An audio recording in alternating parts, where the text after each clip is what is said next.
Welcome to my my mini training series, if you like, but there's so much more than that, because this is an awesome opportunity for me to speak to what my go-to experts, as I'm calling them, wonderful, amazing people who I've got to meet over the last 8-9 years of being in business. And today I am really excited to be introducing to you Ros Conkie, owner of Ros Conkie Marketing Academy.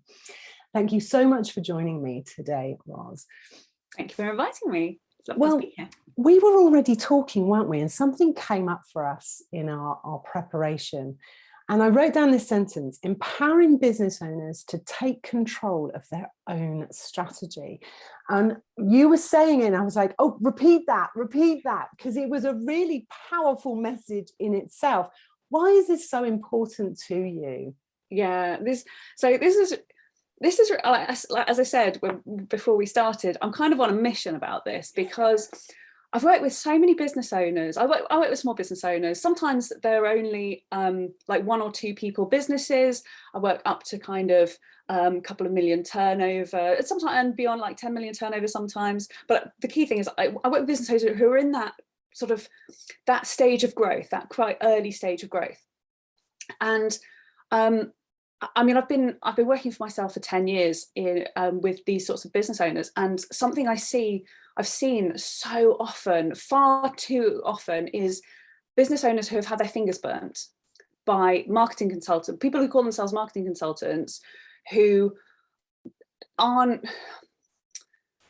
don't have enough experience really to call themselves a marketing consultant, or maybe they're actually just really good at social media, or they're just really good at, you know, a particular area of marketing. Yeah. And the thing about the reason why I said this thing about empowering business owners to take control is because when I first started working for business owners, like working for myself, I just did marketing for people and they paid me. It was very much sort of outsourced marketing manager kind of job. And as I started working with, you know, they would talk to me more and more about, like, not just what we were doing, like the marketing stuff, you know, the social media and the brochures and the, you know, the market, all that marketing stuff. It wasn't just that, it was well, hang on, how do we decide what marketing stuff we should be doing? The strategy bit. And I started to feel, the more I did this, the more I realized that these business owners were trusting me to put their strategy in place for them, because they didn't know how to create a strategy. And this made me quite uncomfortable, because as a consultant, so the typical, I disagree with typical, like the sort of traditional marketing consultancy model, and here's why. So consultancy as a model is, okay, you tell me everything about your business and I'll tell you what to do. Now, the problem with strategy is that first of all, I can never know everything there is, as much about your business as you can. And what I was finding as working as a consultant was that, you know, people would tell me something, and, you know, they'd like download everything. Okay, this is everything about my business that I can think of that seems relevant. But so it relies a lot on the skills of the marketer to ask all the right questions. Yeah.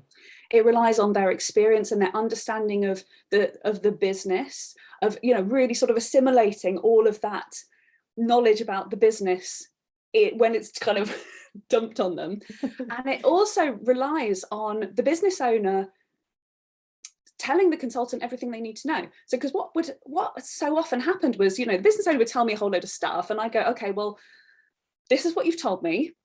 This is my thought process. This is how I've come to the conclusion I've come to. And so for these reasons, this is why I think we should do this marketing stuff, X, Y, Z.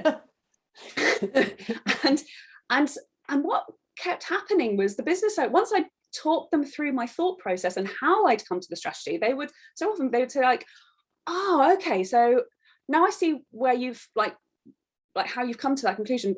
I should probably mention this other thing, which I didn't think was relevant at the time. So there's this other thing, like, oh, I don't know, we're planning to bring out a new product in next year, or we've got this other market that we're considering going into, but I didn't think it was relevant, so I didn't mention it.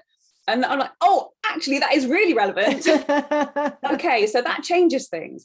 And so what I came to realize was that the traditional consultancy model puts the business owner in a very vulnerable position.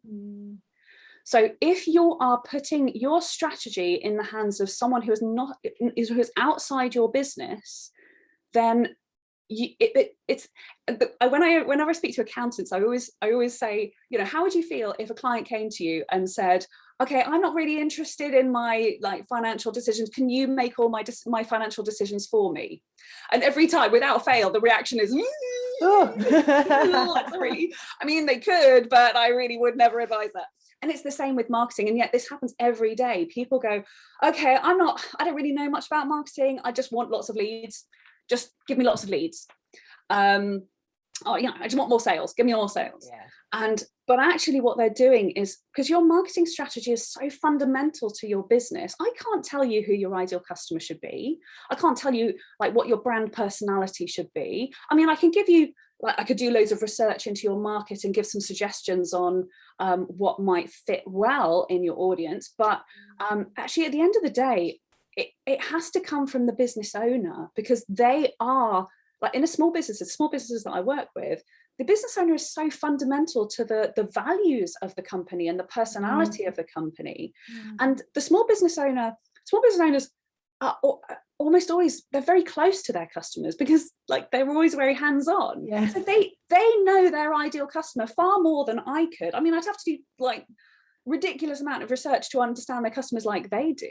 Yeah. So actually the best way, the most effective way of creating a strategy, is for me to coach the business, or for someone to coach the business owner, so that they understand how the strategy can be formed and they own it, and then they can decide how best to execute it, or I can help them with the actual execution or the stuff. And this isn't about doing all of your marketing yourself. It's not about, okay, well, if I have to do my strategy, then that means I've got to post on social media every day. Not about that at all. When you own your strategy, then you can outsource it to other people, but you can keep them accountable, and you can brief them properly, and you can know when you see what they're outputting, you can know, is that actually in line with your strategy? Is that actually going to grow your business? Is this, I've worked with business owners who have paid a fortune to people that have actually damaged their business, because the way they have portrayed their brand is actually completely incongruent to the personality of what that business is all about. And that actually ends up breaking trust with their audience. You know, if you're putting stuff out on social media which is completely not you, it's not it's very different to the what customers actually experience when they phone you up and talk to you. If there's a mismatch in that kind of the difference between your promotion and the actual customer experience, then that breaks trust. And when we break that trust, then we lose business and we lose sales. And so owning your strategy is all about having control over your business and control over your marketing, so that you can then outsource it confidently and make good decisions. And when stuff happens and your market changes, like we've seen so much in the last recently, 2 years, these constant changes, and now there's another lockdown, and now we're back again. And when you have a strategy that comes from the heart of your business, then you can pivot quickly, and do you know what, our ideal customer is now in this situation, so this is the kind of stuff that we need to put in place to support them and to resonate with them. And it makes all of your marketing decisions much easier. I was just thinking, Roswell, while you were speaking about why do business owners find it so challenging to market their business? And there are hundreds and hundreds of reasons. And in my head, I was thinking, people are fearful of getting it wrong. They're fearful of being visible. They're fearful because there is, marketing is just so huge. We say marketing so flippantly when it's a whole, it's like a smorgasbord. Yeah. And it's, the smorgasbord of marketing stuff. I love that. And everything else that goes with it. And what you're saying actually is having this strategy would, it's not just about giving them the confidence. It's about really putting them in control of something that they feel is very much out of control or out of their control. Yeah. And you said something else as well, Ros, which is really interesting around the last 2 years that have been so crazy. And when you have something, the word you use, from the heart, you can pivot, you can change, and it's easier to do that. But I'm just wondering, Ros, that, why is it, do you think, that people give away their marketing power so easily? Is it all those things that I've kind of said? It's fear, it's the not knowing. A big part of it, yeah. So there's this belief, I think, amongst so many people who don't know anything about marketing, or haven't been trained in marketing. Like the business owners that I work with, invariably they set up their business because they're really good at what they do. Yeah. And they love what they do, and they're really passionate about it, and they're really passionate about helping people solve whatever problem it is that they solve for their customers. And I love that about working with small business owners, because all of my clients, they have this passion. Yeah. They're not marketers though. And then, they set up this business, and a year or two down the line, they realize, I need to know stuff about this marketing thing. I don't, it all seems to be very like dark art, creative, and like you talk, I love your phrase, the smorgasbord of marketing stuff. Yeah, that's exactly it. And it's this overwhelm of, oh my goodness, where do I start? Should I be doing some Facebook ads? Should I be doing AdWords? Should I be like sending out leaflets? Should I be on LinkedIn or Twitter, or like there's this new thing called Clubhouse? Or is that what I should be doing? Oh my goodness, everyone's saying I should be on Clubhouse. And there's so much. There is this overwhelm of marketing stuff. And I think one of the reasons why people find it difficult to get started is because I think a lot of people think that to get started, they need to have a plan, but they don't have time to create a plan, and they don't have no idea how to create, like, how do I make a marketing plan? I don't know, where do I start? It'll take me a long time. And I don't know how to do it. So instead, I'm just going to do some marketing stuff. And hopefully by doing some marketing stuff, eventually I'll work out my strategy. And, just by doing some trial and error, and I'll just kind of pick a few things that I think feel right, and I'll go with that. I used to call that the scattergun approach. I use that phrase a lot. Just keep going and hope something will stick. Yeah, a friend of mine who's a marketing consultant calls it spray and pray. Oh, I like that. Just get your name out there as much as possible, and then pray that something will work. And meanwhile, possibly damaging your reputation, not connecting with your right audience, and all those things that I know are so important to you. Yeah, and there are two important points here. So there's I don't have time to make a marketing plan, and I don't really understand marketing. It's all this sort of creative gut feel. It seems to make no sense. It's this dark art thing. So I'll talk about the dark art thing first, because not having time to make a marketing plan is sort of secondary. And so I used to believe this. When I first, as your listeners may not know, but I know you do. I didn't start my career as a marketer. I actually started as a design engineer. My first job as a graduate was at a robotics company, and I was there. I wanted to design robots. I wanted to design machines and things that people would use in their lives. And my boss at the time needed someone who understood. So our customers we were selling these £1 million bespoke robots, and our customers did not care one jot how they worked, but they wanted to know, is it going to solve the problem that I have?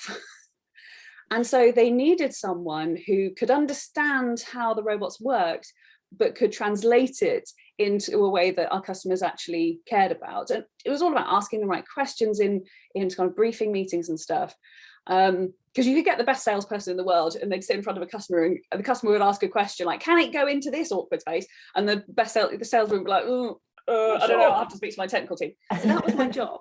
And at the time I thought, do I want to do marketing? It's all that fluff and nonsense, creative nonsense, and it's illogical fluff.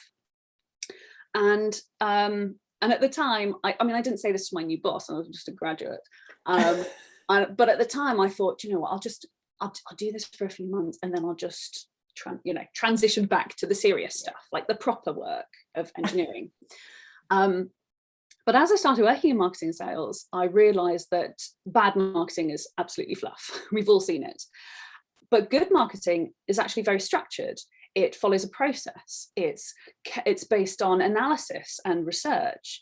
It's carefully planned and designed and project managed and tested and measured and incrementally improved and tweaked until it works. And all of a sudden it starts to sound a lot like engineering, because and my career's come full circle. You know, when I started working as a consultant, I started working much more strategically. I realized that the way I was working was exactly the same way I'd been taught how to do engineering. You start with a good specification. What does this actually have to deliver? And then you work out ways to meet that specification. And then you prototype, you start small, test and measure. And you set assumptions, you make assumptions at the beginning, because so when you're designing a machine, you might not know what the friction in the system is going to be. There are like loads of things that you might not know. So you make assumptions. And then you prototype it and you test those assumptions and you validate them. And that's exactly how I was working in marketing. And so I talk about marketing being like a machine. So if you've got a marketing machine, for your marketing machine, you need your marketing machine to churn out long-term loyal customers. That's what your marketing machine needs to do. And so if you need that, you need a machine that churns out long-term loyal customers, let's write a specification for that. So the first thing is, what kind of long-term loyal customers do you want to churn out? And that's your ideal customer, which a lot of marketers talk about is, well, who's your ideal customer? Speak to your ideal customer. And that's the person that the people that you just want to clone out of this machine and that you want to attract to your business. And then how are they going to buy from you? So what are they going to buy and how are they going to buy from you? How are they going to get from never having heard of you before to being a raving fan that tells all their friends and would never go anywhere else? How do they make that journey? Because for most of the people I work with, most of the business owners, most of my clients, they don't sell things that people buy on a whim. They tend to sell things that people will spend a little bit of time considering. So like my business is a great example of this, because like nobody buys marketing strategy on a whim. Nobody wakes up one morning and goes, I must get one. Oh, I need a marketing strategy. Oh, there's one, that'll do. No one, just never. Although I think some people do, Roz. That might be another I'll problem. just Google that and see what I can find. Oh, there's one. Oh, there's a marketing strategy. I'll just buy that one. Yes, that is. So going back to the empowering business owners to take control, that's what I was talking about then. So that's a whole different problem. So I talk about marketing being like a machine, and the reason that's really helpful is because if you think of marketing as this sort of nebulous, sort of intangible thing, it's really difficult to take control of it, because like, well, what is it exactly, where is it, how does it fit together? How does my website fit with my social media and the PR and the advertising I'm doing? Like, how are these bits, they're all just sort of floating around, how are they interacting? Whereas if you think of marketing as being a machine with many cogs, with lots of components, some of which are working and some of which are not working, then it makes everything just much easier to understand. And I mean, I've designed, like, the company I worked for, as a graduate, we were making £1 million bespoke robots that were going into nuclear reactors and bombs and stuff. So I know what complex is.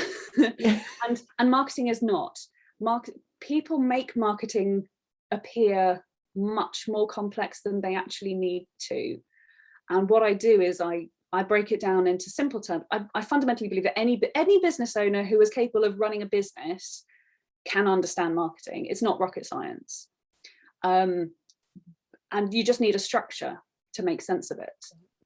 And that's entirely possible and achievable for any business owner.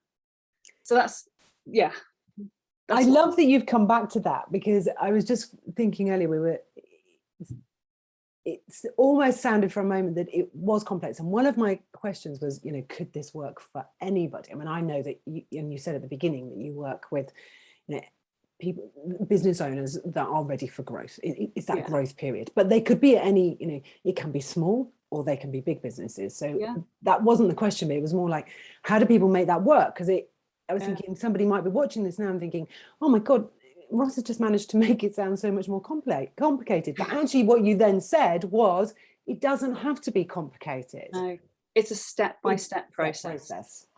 And that's what I give all my clients, is this, when you have a step-by-step process, So coming back to the second part of the second thing that I mentioned, which was, oh, I don't have time to create a marketing plan. And this is another thing that people think, oh, creating a marketing plan is really complicated. And, you know, I don't even know how to do it. I don't know what goes in a marketing plan. I don't know what's supposed to, what do I need? It's gonna take me ages.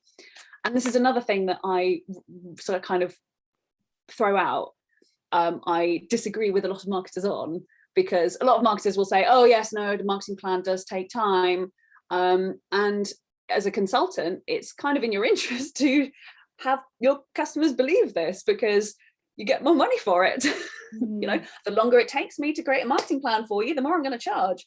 And if I'm the only person who understands how that marketing plan was created, then you can't go anywhere else. Oh, too bad. And this is another thing, going back to the putting control in the business owner's hands. That never sat right with me. I could probably make more money tying people in to this agency model, but it just doesn't feel right. It's not right for me, and it doesn't. And so that's why I work in a coaching and training kind of capacity, rather than a very pure consultancy way, which actually creates loyal customers, raving fans that are coming out the end. So and better businesses. Better businesses and happier, more confident business owners, because the business owners aren't there going, okay, well, if I'm not sure if this agency is really delivering value for money, but I can't stop using them, because if I stop using them, I don't know what I'll do. You know, I can't stop using them, because they're the only one that understands my strategy and understands how my marketing's working.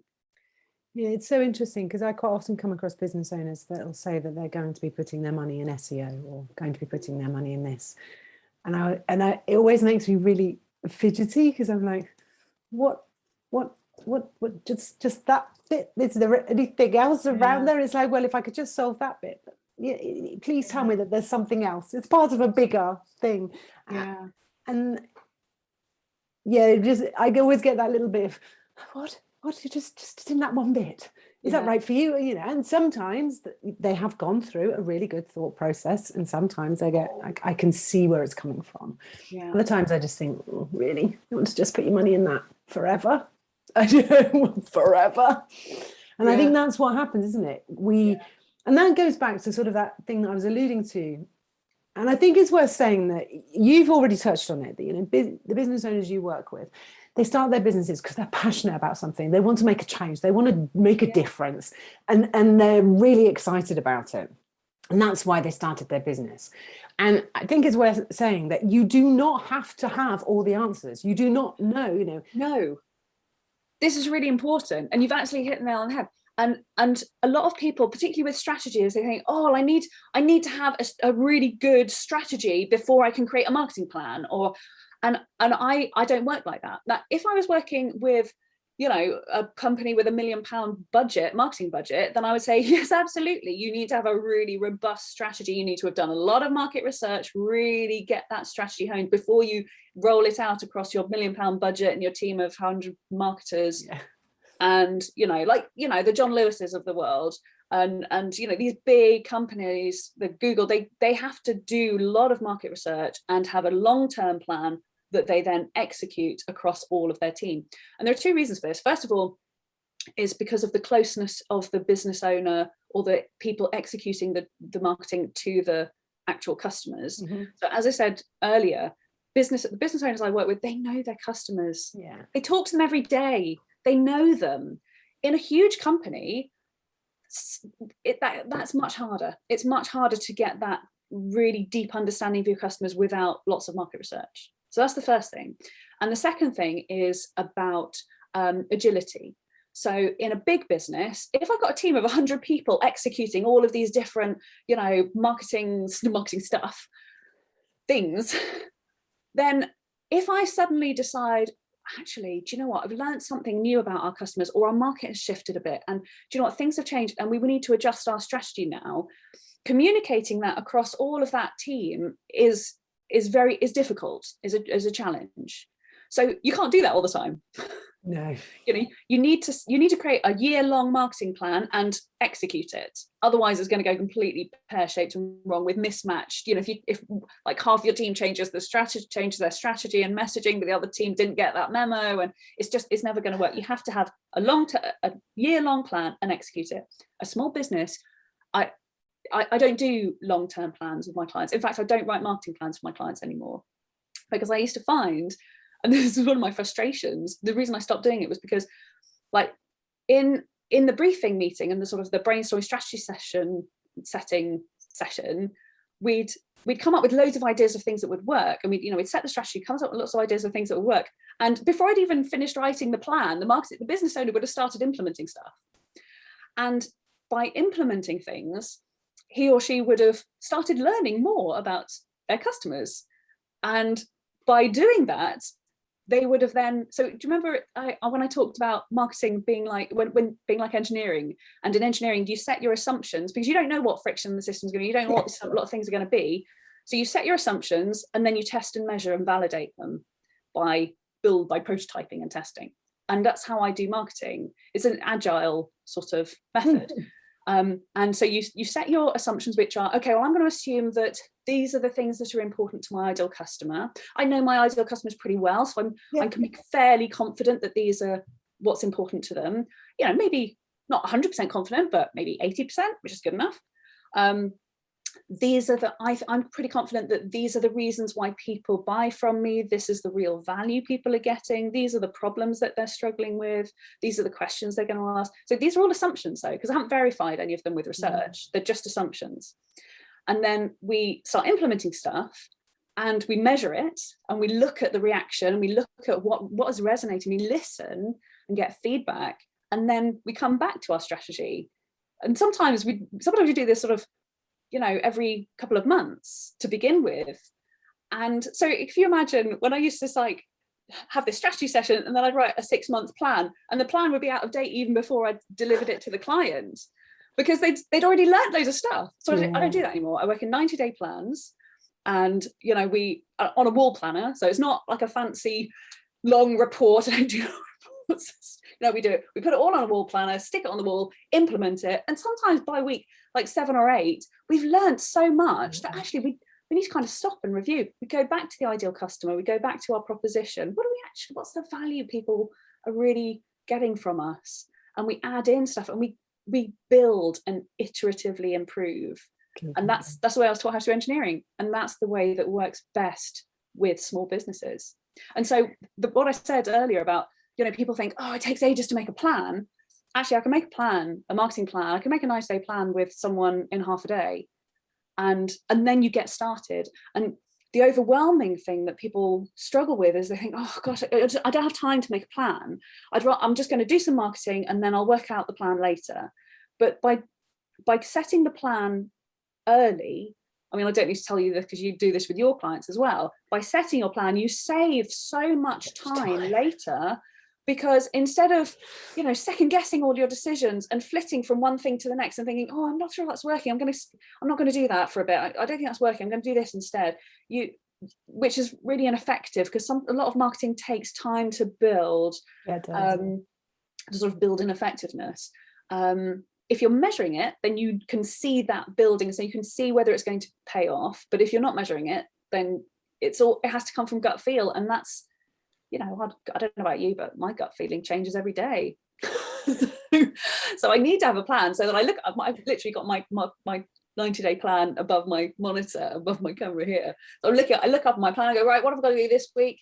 Okay, that's what I'm doing, work on it. And it saves me so much time. I think the other thing as well for me, listening to you there and this saving of time, equally, it'll save money, because it'll stop you buying, as I call it. And I use this sort of, these phrases a lot, oh, that $37 solution will solve anything, or that $97 will do that. If I just buy that. The silver bullet. Yeah, and now I've noticed so-and-so's doing this, so I think I'll give that a go. It just keeps you focused in your lane. Yeah. You are your only competition. Just focus on your lane and keep moving forward, and following that process, that, check and review, recalibrate, and keep moving it forward. You've taken it from, showing the complexity, told us it's not complex, and just made it really, really simple in that last moment there, that that's all it is. And Yeah. it will save you time, it will save you money, it will save you so much stress. Yeah. And actually, just bringing it back to that main point, it puts you in control. Yeah, it does. And I have a testimonial on my website from one of my clients, which I just picked out one line from his testimonial, which was, it's taken away a stress and a doubt. And that's what it's all about. It's that, you know, when you don't have a plan, it's that constant doubt of, am I doing the right thing? Is this, okay, well, I really think, I mean, this is working so well for someone else, so maybe I'll just copy that. And maybe that'll work, but I don't really know. And like, I've been spending all this money on AdWords for the last 6 months, but I don't know if it's working. How long do I keep doing it? The agency that I'm working with is, you know, keep saying, oh no, we're going to make some more tweaks. But I'm thinking, well, when should it be paying off? And it's those kind of things that if you own your strategy yourself, it means that when a new marketing opportunity turns up, and you know, someone phones you up and says, oh, we've got a half price page spread in our industry journal, it's a great marketing opportunity, you know, just send me over the copy and I'll make it for you. And you think, okay, well, yeah, it's just a lot cheaper than it normally is. Still a few £100 though. Am I actually going to get sales from that? You could, when you have a structure to put that into, you can make confident decisions and you can look at it and go, actually, that is a really good deal. I can see how it would fit into the rest of my marketing. I know what my call to action needs to be. I know what my messaging needs to be on that advert. So yeah, you can be really nimble and you can say, yes, actually, that's a great marketing opportunity, I'm going to do that. Or you can look at it and go, that's not going to fit in with everything else I've got, or it'll take me far too much time to implement it, so it's not going to be worth it, so I'll pass. And you can make those decisions quickly instead of spending an hour thinking, oh, should I do that advert or should I not do it? We waste so much time doing that. And I think for me, look, you know, as a business coach, when we start doubting ourselves in a particular area, it's a very vicious and fast cycle. And suddenly we're doubting everything and doubting all our decisions and not trusting ourselves. And what happens, you know, certainly from my view, looking at the business as a whole, what I see is then people retract. And we cannot retract if we want growth, if we want to make the big change, if we want to go after our big vision, we have to continuously expand. So it's about having the right tools to enable you to do that in a way that feels more comfortable. And this is part of what you're talking about here is, you know, and marketing is such a huge part of our businesses. You know, unfortunately, in marketing and sales, we cannot, you know, perform without them. Yeah. So it's just about putting yourselves in control of one element, which will absolutely have a positive effect on all areas of your business, building your confidence and enabling you to expand. Yeah. And it means that you can spend less time thinking about it. Yeah.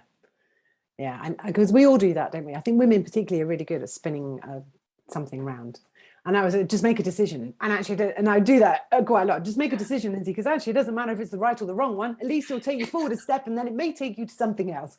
Just make that decision. Yes, I know that feeling, doesn't it? Ros, you have been absolutely amazing, as I knew you would be. Now, if anyone wants to get in touch with you, what's your website address so we can... It's rosconkie.com. Nice and simple, we can do that. Is there anything else that you would like to tell people about, or is there anything that, you know, any other place that you would like to send us apart from your website? Yeah, I have a free guide actually for anyone who wants to take control of their marketing and start learning about, okay, well, what does structured marketing actually mean? So it is called How to Do Marketing That Actually Works, and you can get that at rosconkie.com/guide. So yeah, and it includes a email, sort of emails every day with some videos of me talking through the steps of how to do marketing that actually works. Like sorry, I haven't even mentioned this process behind me, which I probably should have mentioned earlier. This is the process I take all my clients through. So it's explaining that and how marketing can be structured and makes sense and logical.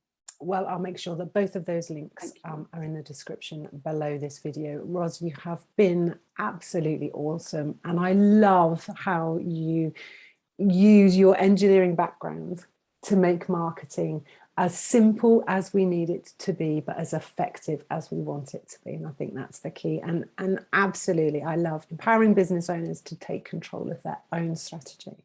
Thank you, Ros, for joining me today. Thank you.